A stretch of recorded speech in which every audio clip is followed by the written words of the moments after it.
This is Tiny Glade, a video game that allows you to create your own tiny glade with landscape, houses, castles, or even a whole little town.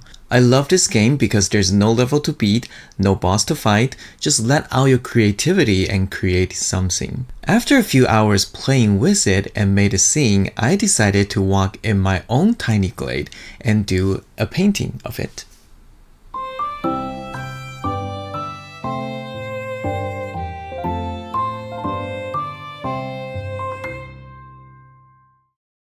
Hi, this is Eric from Cafe Watercolor. It's been a while.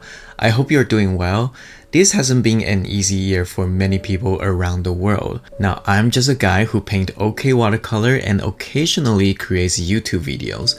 But if my art and content can bring a little bit of peace and joy to anyone, I am very grateful and find my worth as an artist. So I have loved video games since I was little. My parents tried to stop me from obsessing over video games. Unfortunately, they failed because my day job is actually a video game artist. I love many different types of video games, and recently I started playing Tiny Glade. In the beginning, I just played with it and enjoyed it, and the overall look and feel of the environment is very charming and cute. It made me want to be in that world. So as the thought came to me, I thought, why don't I paint this cute virtual world? So I reference a real place in the world. I look at different churches and buildings in England, and Shakespeare's church really caught my eyes. I like the overall shape and how it sits in a vast green belt, so I recreated the church in Tiny Glade. Of course, it is not possible to make a one-to-one replica of the actual place because I am limited to the assets and the tools from the game. So you can say it is a fairy tale version of the place. After I spent a few hours building it, I walked around the place. I found a good angle and lighting to take a screenshot like I am actually taking a photograph. The result reminded me of an anime scene from Studio Ghibli.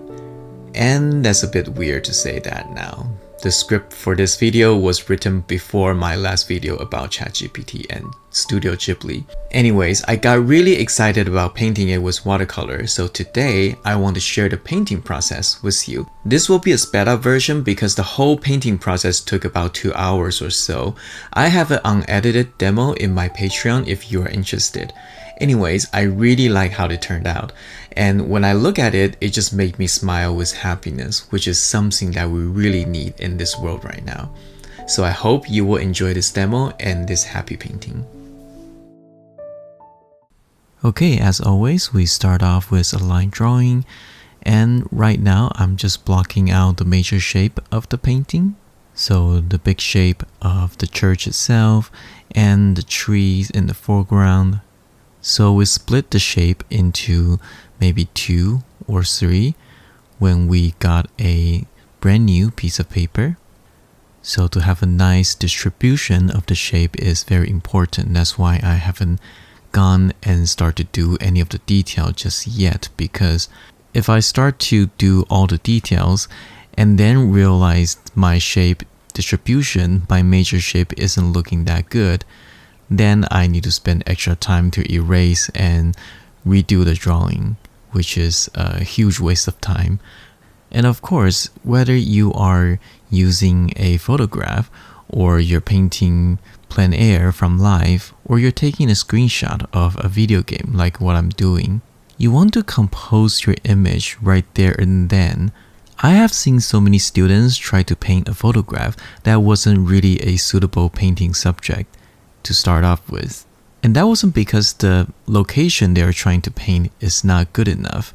It's simply because when they took the photo in the location, they didn't really spend enough time trying to compose their image.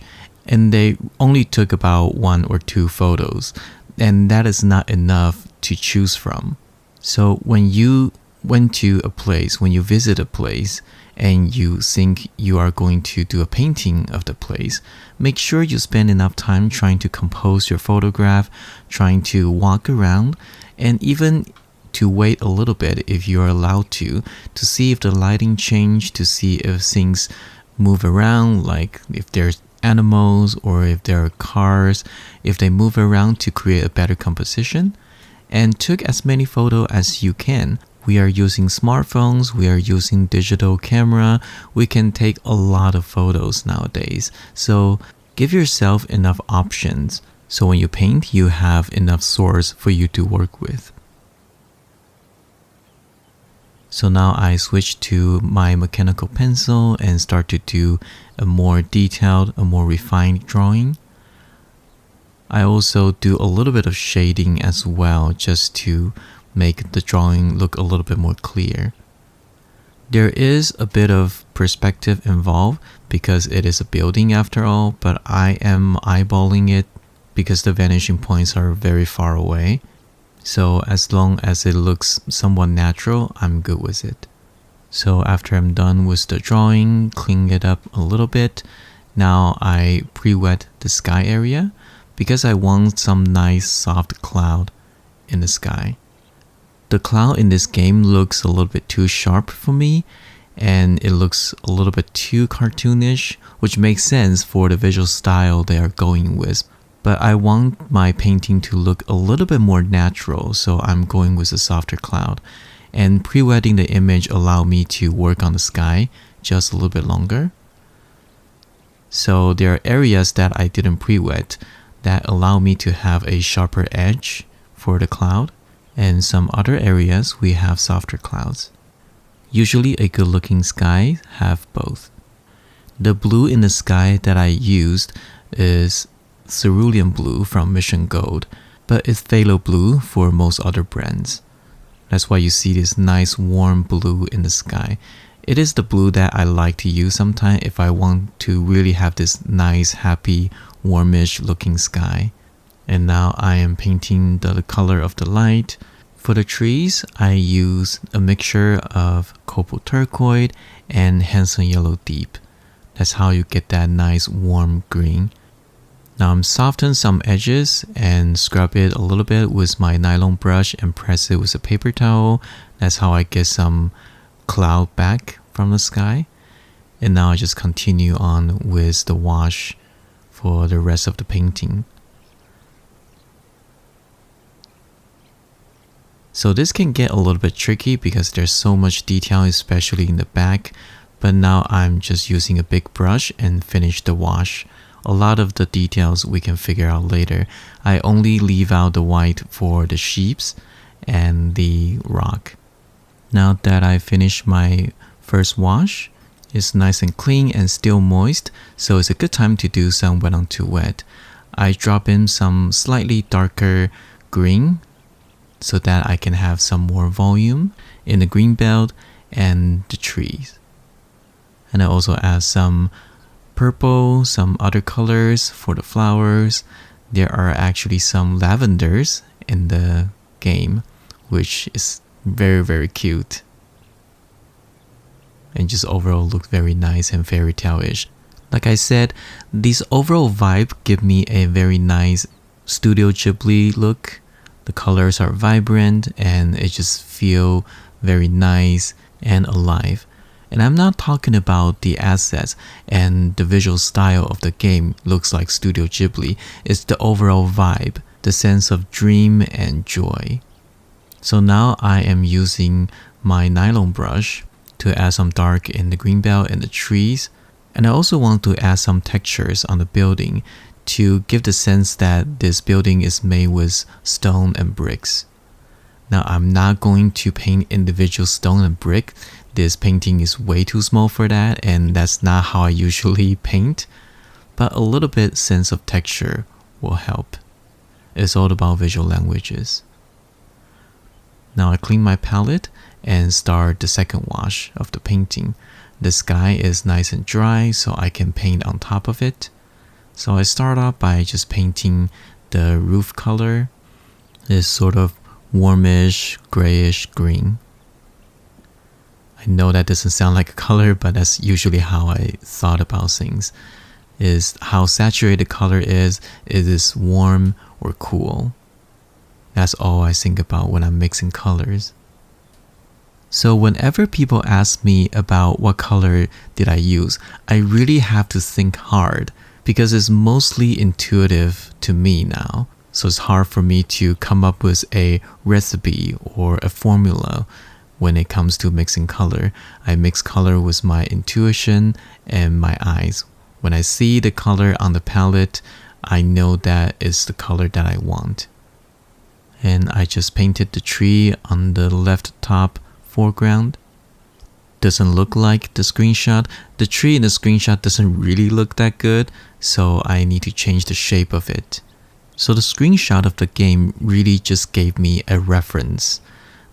The reference so that when I am painting, I don't have to rethink about the whole scenery that I already created. I don't have to reimagine or recreate. But I still give myself a lot of creative freedom to change things around as it fits.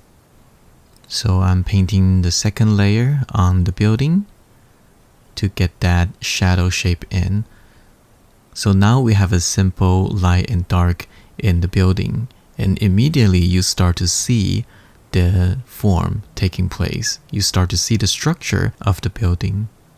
Now I'm adding the shadow, the dark shadow on the roof. The roof itself is already dark, so the cast shadow on top of the roof is even darker. I went ahead and painted that in because the roof was already dried. And since I was on dark value, I added some details while I'm doing it, just to make the process a little bit faster. I am not a fast painter by any stretch of imagination, so anytime I can get ahead and try to speed things up, I will.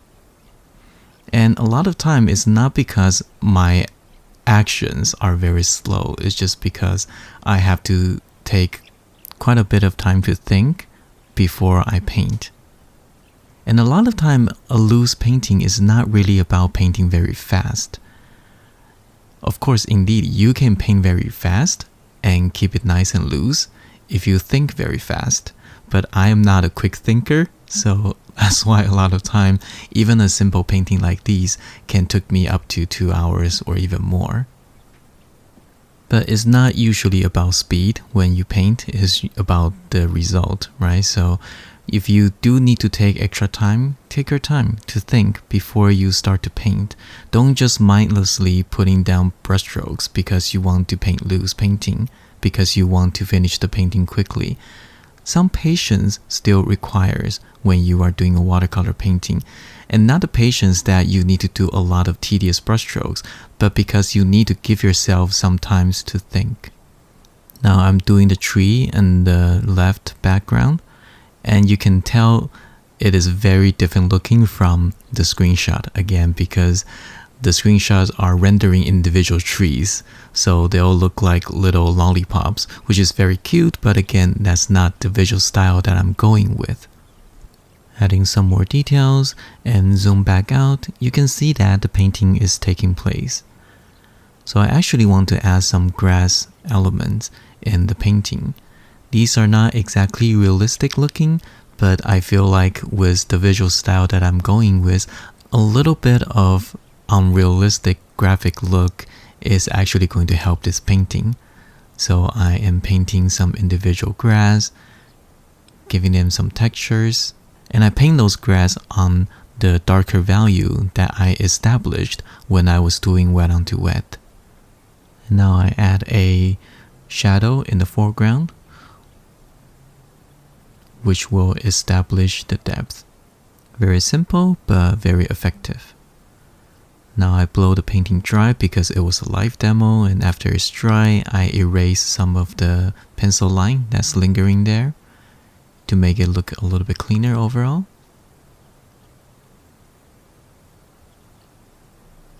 And after that, adding some more details, little grass, flowers, and things like that, make a few adjustments, and I added some birds in the sky. And that looked very nice and happy. And there we have it. I hope you enjoyed this painting, and I hope this demo and this painting brought you some joy. I hope you enjoyed this painting and demo.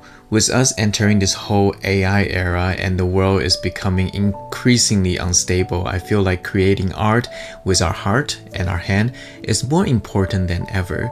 I invite you to join me to bring more beauty in this world.